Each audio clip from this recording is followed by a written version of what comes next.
Les amis, bienvenue, j'espère que vous allez tous très bien, très content de vous retrouver pour cette nouvelle vidéo. Grande journée aujourd'hui, et grande journée de Ligue des Champions, une J2 vraiment mémorable je trouve, dans ce qui est une sacrée phase de groupe pour l'instant. Comme la semaine dernière, je vous propose un petit récap. Je peux pas mettre d'image, mais ce que je vous propose c'est les 10 enseignements. Mes 10 enseignements, c'est très subjectif, hein, c'est les 10 trucs que perso je retiens. On est parti, le premier, Braga climatise Berlin, parce que ouais, la semaine de LDC, elle avait commencé très très fort, mardi à 18h45, à Berlin, dans un Olympia Stadion, pas le vrai stade de l'Union, celui de l'Hertha, donc l'autre stade de Berlin, mais qui était rempli à bloc, et je dois dire plus sympa que ce que j'imaginais, avec le petit habillage rouge derrière, on dirait un lac de sang, c'est presque un peu intimidant, en tout cas ça a très bien démarré pour eux, doublé de Geraldo Becker, ils mènent très vite 2-0, et cette Union qui est en grande difficulté depuis quelques temps, 5 défaites consécutives, ouais on se dit, ils entrevoient peut-être la lumière d'une première victoire en Ligue des Champions de leur histoire. Donc ça aurait été assez cool, mais Braga se laisse pas faire et ils ont sorti le sniper. Ils étaient déjà très bons contre Naples et assez mal payés en première journée, la défaite de 1 contre les Napolitains. Ils finissent par renverser totalement l'Union avec 7 frappes longue distance pour revenir à 2 partout. Et surtout, ce tir glacial, 94e minute, le bout du temps additionnel, c'est vraiment la clim des clims, le buzzer beater quasiment, à 20 secondes de la fin pour André Castro, envahissement de terrain, léger envahissement de terrain, des remplaçants de Braga derrière, mais ouais, incroyable fin de match à Berlin, et vraiment un moment douloureux pour les locaux. Une superbe victoire pour les visiteurs qui marquent donc 3 points dans ce groupe et ça pourrait compter, on va y revenir tout à l'heure. L'Antwerp au revoir, peut-être déjà la fin pour l'Antwerp, ça c'était mon deuxième enseignement du week-end, enfin de la semaine. Ils ont perdu à la maison contre le Shakhtar 3-2, c'était le match parfait pour rebondir pour les hommes de Mark Van Bommel et le début était parfait aussi, ils gagnaient 2-0 à la mi-temps, marquent très vite au bout de 3 minutes de jeu, le deuxième sur cette magnifique passe d'Arthur Vermeeren, le petit prodige, la petite pépite à surveiller au milieu de terrain du côté de l'Antwerp pour Michel-Ange Balikwisha, qui est aussi un super petit joueur, qui marque le deuxième ici en contournant le gardien. Malheureusement, ce sera pas suffisant parce que derrière il y a une petite perte de concentration, il y a quelques erreurs bêtes je trouve sur ce coup franc de Rakitski qui est toujours là, Balikwisha pour le coup qui dévie dans son but, et puis énorme bourde du gardien là qui permet au Shakhtar sur ce centre en retrait de repasser à 3-2, match renversé, et pourtant l'Antwerp a eu le penalty de l'égalisation. Alderweireld pour un moment un peu génial des dernières secondes, comme la dernière journée de championnat là, il y a quelques mois. Malheureusement, il ne convertit pas et ça sent pas bon du tout pour l'Antwerp. Du coup, ça c'est pour moi un match que je les imaginais gagner parce que c'était le match le plus facile du groupe pour eux. Je pense que le Shakhtar c'est pas dingue, et à la maison, voilà, c'était le moment pour l'Antwerp pour prendre des points. Maintenant ils sont à 0 en 2 matchs et ils vont jouer 2 fois d'affilée Porto. Ça devient très compliqué même pour envisager le fait de poursuivre l'aventure en Europe, pas en Ligue des Champions mais ne serait-ce qu'en Europa League. Ça va être difficile pour eux je crois, et ça c'est pour moi un des enseignements de cette J2, comme le fait que l'Atlético Madrid rebondit. On les avait laissés sur une égalisation de gardien de Provedel pour la Lazio il y a quelques jours. Donc ils avaient vraiment besoin de points. Et ils gagnent 3-2 après avoir été menés 2-1 à la maison par le Feyenoord. Gros résultat pour eux. Et je vais dire tant mieux pour eux. Donc Simeone qui serre la main d'Arne Slot ici. Feyenoord a fait un gros match. Tant mieux pour eux. En même temps, je suis un peu quelque part déçu d'une chose, c'est que je comprends pas la règle du hors-jeu sur le but de l'égalisation de l'Atlético Madrid. Donc il y a cette passe, je crois, de Llorente, non, peut-être de quelqu'un d'autre, mais en tout cas, elle est à destination de Rodrigo de Paul ici. Elle est coupée par le défenseur du Feyenoord qui donc remet en jeu le ballon, l'action pour Morata qui conclut face au gardien. Donc il y a net hors-jeu sur cette passe. Et ouais, je comprends la règle du si le défenseur remet en jeu le ballon avec donc c'est lui qui dévie. Et il n'y a pas hors-jeu de Morata là, ok, tu laisses jouer. Donc finalement, après check, le but, il est initialement refusé quand même. Hein. Donc il est initialement refusé, ça veut dire que l'arbitre, bon, il sait qu'il y a hors-jeu là, et lui-même, il doit quelque part revoir les règles mentalement ou prendre un petit peu plus de temps pour se dire, ok, c'était une redéviation du défenseur, même si tout ça c'est clair sur le premier visionnage. Donc quelque part, ça montre à quel point c'est pas naturel pour moi qu'un joueur soit sanctionné, qu'un défenseur soit sanctionné alors qu'il couvre une passe d'un gars qui est hors jeu. Donc ouais, je trouve que c'est un petit peu injuste. En tout cas, je comprends que c'est la règle, mais je trouve que c'est une règle un peu stupide. Bref, Ça permet à l'Atlético Madrid de revenir dans le match. Deuxième égalisation ensuite d'Antoine Griezmann sur un retourné très subtil, très malicieux, astucieux. Et le 7e but de Morata cette saison déjà pour permettre à l'Atleti de passer à 3-2 au retour des vestiaires. 7e but, si on considère Liga et Ligue des Champions les deux ensemble. Il est bien parti pour faire la saison la plus prolifique de sa carrière. Il a pas mal marqué dans sa carrière, je crois il y a 150, 160 buts au total. Mais il n'a jamais fait de très très grosses saisons. Et là il est bien parti. Feyenoord a été bon, le Feyenoord a été bon. Un truc que j'ai envie de revenir de ce match quand même, 17 tirs à 7 pour eux, grosse domination sur de longues séquences, il faut un gros arrêt d'Oblak aussi en toute fin de match, bout du temps additionnel pour s'en sortir. C'est la première défaite de la saison pour eux, du coup ils étaient invaincus en Eredivisie, 5 victoires, 2 nuls, ils avaient la meilleure attaque du championnat néerlandais, ils l'ont toujours. Je pense qu'ils n'ont pas dit leur dernier mot dans ce groupe, donc attention au Feyenoord, un truc quand même à retirer de ce match, les hommes d'Arne Slot, ils ont fait une belle rencontre. 7e point dans le classement, donc c'est quoi le 4e enseignement pour moi de cette semaine, le Barça a eu chaud. 2e victoire en 2 matchs pour eux après avoir battu l'Antwerp, donc 5-0, cette fois ils tombent Porto 1-0 à l'extérieur. Ça n'a pas été facile, c'est jamais facile de se déplacer à Porto, sorti sur blessure de Robert Lewandowski au bout d'une demi-heure de jeu, ça c'est problématique. Ferran Torres marque le but, le seul but du match juste avant la mi-temps en profitant d'une grosse erreur de relance de Porto, dommage, ils ont fait 7 grosses erreurs qui du coup récompense pas leur bon match, je trouve. Un énorme retour de Jules Koundé, ça pour moi c'est parmi les choses à souligner. Koundé, phénoménal retour ici pour empêcher, priver le FC Porto d'un 1 contre 1, extraordinaire. Dans l'ensemble, le Barça a souffert. Le Barça a souffert sans Pedri, sans Frenkie de Jong, mais ils finissent par prendre les 3 points dans ce qui est le match le plus difficile du groupe pour eux. Le déplacement à Porto, ça allait toujours être le match le plus dur de ce groupe pour eux. Ils ont pris les 3 points, ils sont en très bonne posture pour se qualifier, accéder au 8e de finale de Ligue des Champions. Mathys Tel sauve le Bayern.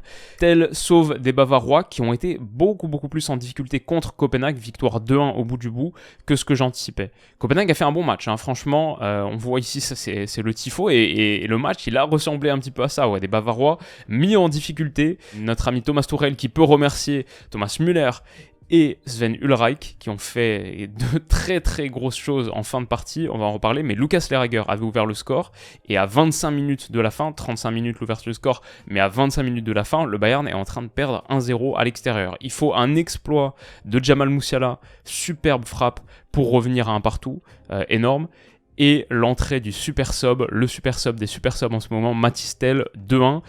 À souligner sur ce but l'énorme travail de Thomas Müller. Je vous ai pas mis la séquence en entier parce que des screenshots y rendraient pas hommage, mais beaucoup de sérénité, de lucidité dans cet avant-dernier geste.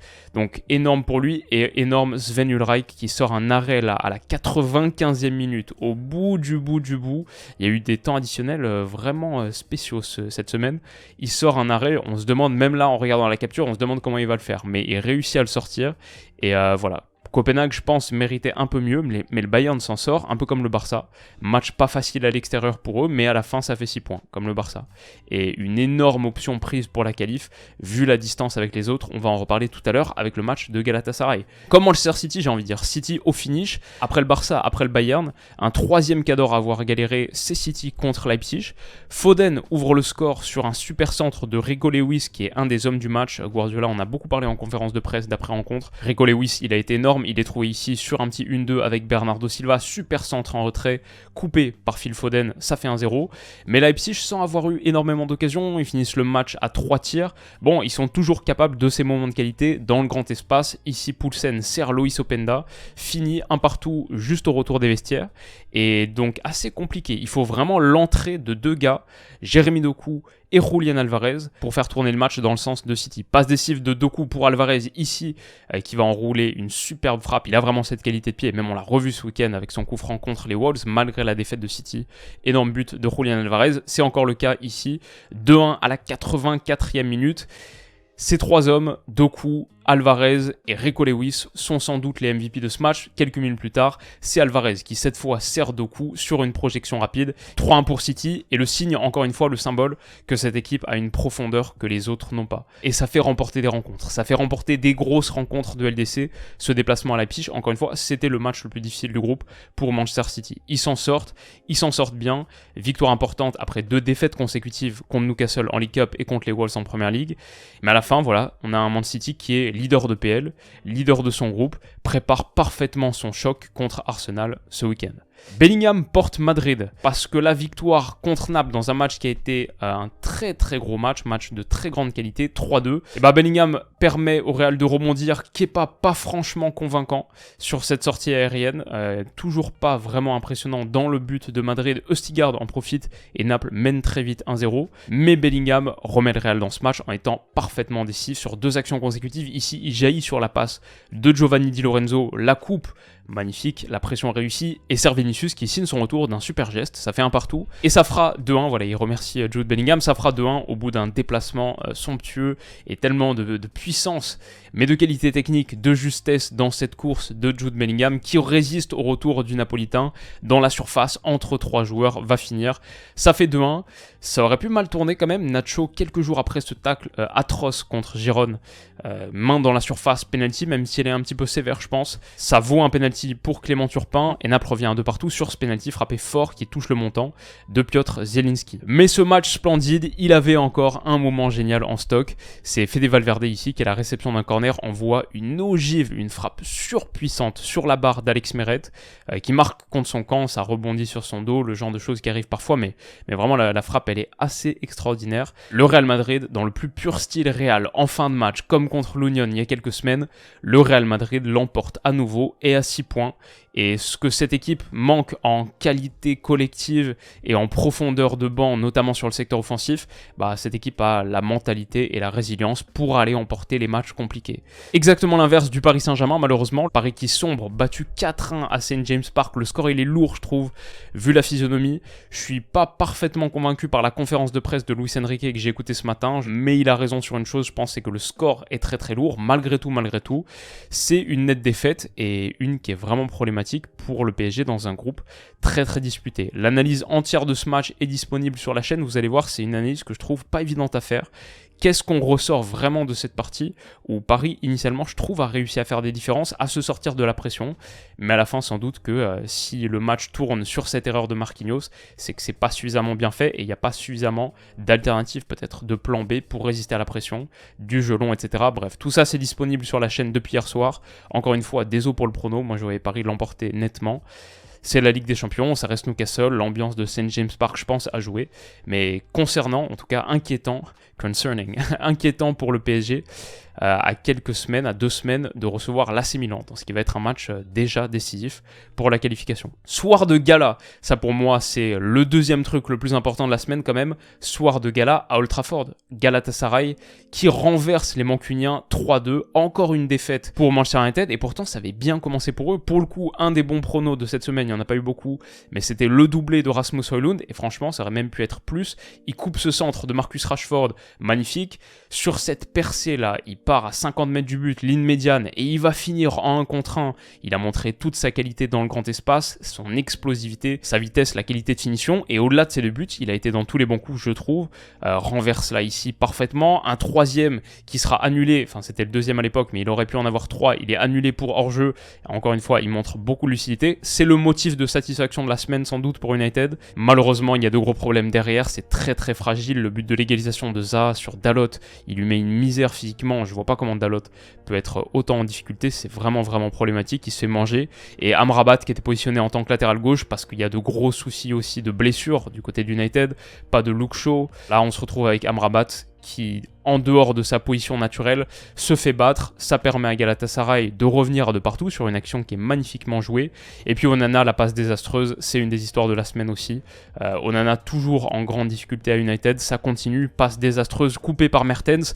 Casemiro doit tacler, ça fait penalty et carton rouge, la double peine. Pas la triple, parce que Icardi ne convertit pas, mais il va convertir quelques minutes plus tard sur encore une fois une défense aux abois. La ligne, c'est catastrophique l'alignement, et même Onana, il n'est pas exempt de tout reproche parce que ce ballon lobé, il n'est pas fantastique. Icardi permet donc à Galatasaray de l'emporter 3-2. Il y a de gros soucis quand ça c'est ton alignement. Ça commence à sentir très mauvais pour Erik ten Hag à United, qui a 0 points dans ce groupe après avoir perdu contre le Bayern.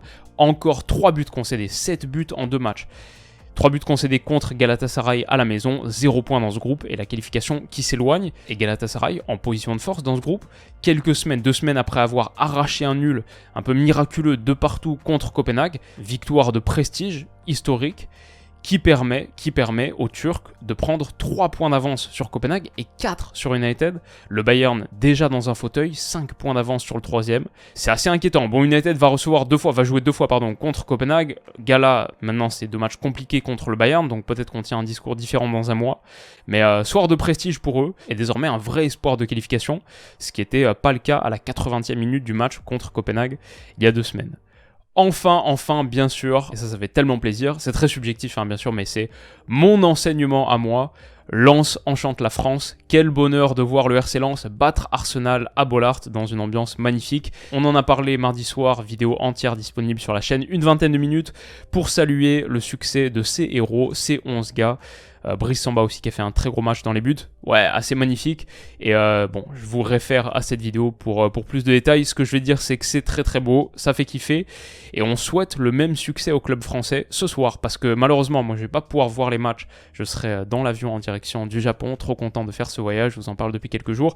Je vais rater donc l'OM contre Brighton, ça va pas être facile pour Marseille contre Brighton, mais on leur souhaite de au moins aller arracher le match nul, c'est au Vélodrome, ça va pas être simple, mais bon on verra. Déplacement de Lille à Torshavn aussi. Ça c'est un très beau déplacement, ça c'est un très beau match de Coupe d'Europe quand même. Déplacement aux îles Féroé, Klaksvik, c'est un peu la belle histoire. Donc beau déplacement de Coupe d'Europe je trouve, comme celui de Rennes à Villarreal également. Ça va pas être simple. Et on a Toulouse qui reçoit les Autrichiens du LASK. Donc on verra ce que ça donne. Je peux pas vous dire rendez-vous ce soir, mais rendez-vous demain en revanche, pour une nouvelle draft avec Stan, et je crois que, bon déjà la draft de la pauvreté, moi je la trouvais très cool, c'est peut-être la plus réussie de tous. On a vraiment kiffé sur cette draft des bébés, les jeunes, les youngsters. Rendez-vous demain, j'en dis pas plus, mais elle était très cool. Les amis, merci d'avoir été présents sur ce récap LDC, c'était une folle semaine, il y a des géants qui sont tombés, et bon, on peut rien demander de plus quand le foot européen nous offre de beaux moments comme ça. Malheureusement pour Paris ça tourne mal, mais pour le reste, on a vraiment eu de sacrés matchs. Rendez-vous dans 2 semaines pour... Bon, il y aura d'autres vidéos entre-temps, je vais vous faire des petites actus au Japon, etc. Mais rendez-vous dans 2 semaines pour la 3e semaine de Ligue des Champions. Ça continue, et je vous souhaite de passer une excellente journée. Prenez soin de vous les amis, et on se dit à bientôt dans un tout autre cadre. Bisous.